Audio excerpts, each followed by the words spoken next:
Bab 7. Meneladani dakwah Rasulullah SAW di Mekah. Perjuangan dakwah Nabi Muhammad SAW di Mekah dapat kita teladani dan kita terapkan dalam kehidupan sehari-hari. Karena pada hakikatnya setiap muslim memiliki kewajiban berdakwah untuk menyebarkan kemuliaan ajaran Islam. 1. Kondisi masyarakat Arab jahiliyah. 2. Nabi Muhammad SAW diangkat sebagai Rasul. 3. Substansi dakwah Rasulullah SAW di Makkah.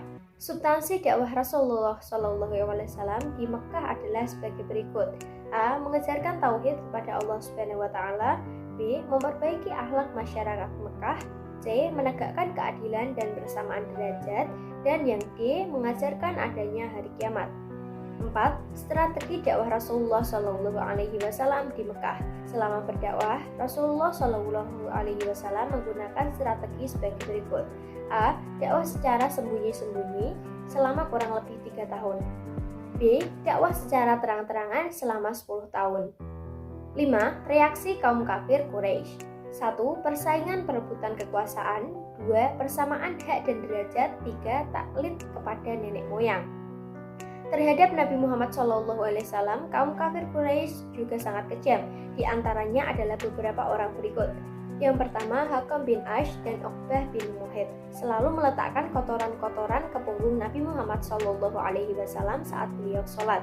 Kedua, Ummu Jamil, istri Abu Lahab, sering meletakkan duri-duri di depan pintu rumah Rasulullah SAW supaya beliau kesakitan terkena duri tersebut. Ketiga, Nabi Muhammad SAW pernah dipukul saat beliau berada di masjid.